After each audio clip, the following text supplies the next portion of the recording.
Illinois Congressman Raja Krishnamurthy represents the 8th District, covering parts of Chicago's northwestern suburbs. And he's joining us today from Capitol Hill. Congressman Krishnamurthy, welcome to the show. Good to see you.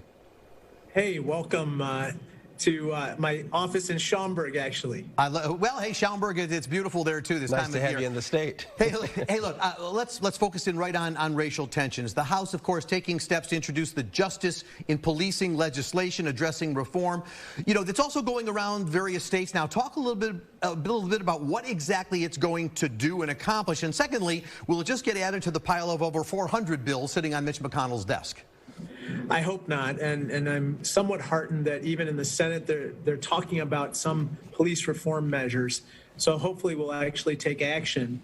But what this piece of legislation does is it helps to, for instance, end the chokehold that we saw in the murder of George Floyd. It ends the no-knock warrants.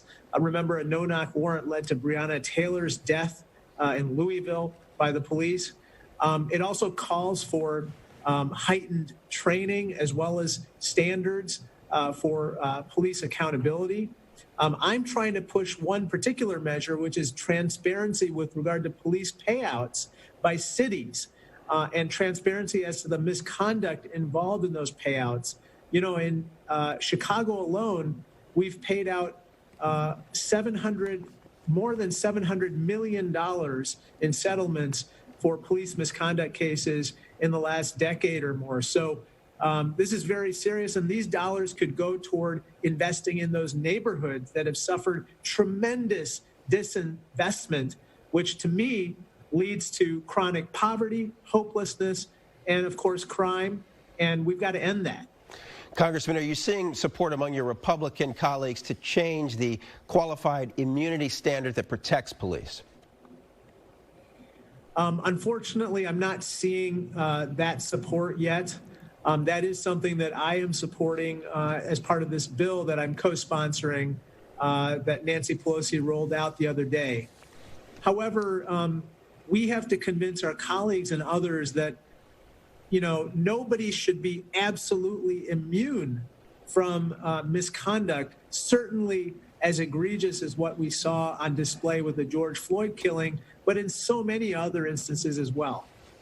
You know, that incident in Lafayette Park, you were one of 120 of your colleagues as well, sending a letter to Attorney General Barr saying you want an explanation for exactly what happened there because the media says it was a peaceful protest. Barr says no, it wasn't. And there were several officers of some sort wearing no identification there.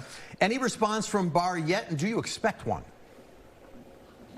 We have not received a response yet. And actually, with regard to that letter, it was me and Senator Booker and Kamala Harris and Congressman Jeffries. And we sent that letter because one of my staff actually went to the protest and took pictures of these unidentified officers. And it flies completely in the face of the need for accountability and transparency, which is what, in part, these protests are all about. Not only that, but it could lead to some people impersonating officers and, you know, using the opportunity to engage in brutality themselves. So this is a very serious issue, and we're going to continue to demand answers. And stay tuned. We're going to be pressing this very shortly again. And speaking of the battle between the president and the military, there's now this push to rename some of the Army bases that are named after Confederate officers. Do you think this is the right time to take up that fight? Oh, it's absolutely the right time. It's past time. You know, the president, for some reason, believes that it's appropriate to maintain these names. Fortunately, already within the Senate, they have launched a commission and within the military have launched an effort to remove these names. So I'm glad that they are kind of bucking what is otherwise a very strange statement by the president. You know, in the Capitol, we still have statues of Confederate soldiers, and we even have a statue of Jefferson Davis, who obviously was the president of the Confederacy and who committed treason against the United States. Now, we have initiated an effort to remove those statues. I hope that my colleagues will be supportive. again, it's past time. They have no place in the Capitol. You know, let me follow up with Taman's question, because it's not just the changing the bases. You've got NASCAR saying no Confederate flags can be shown anymore. You've got Roger Goodell of the NFL commissioners saying, you know, we didn't handle this whole thing well. Is there a change in the country going on, and maybe people being in their homes for the last several months are having a different experience with things than they did? Because we've heard these kind of things before. Yes, I sense an inflection point. I sense that a broad swath of people are awakening, not only here but internationally as well, to the notion that we finally have to tackle systemic racism. We really have to live up to our motto, e pluribus unum, which is we all are in this together. And we also have to promote equality, which is really at the heart of our democracy.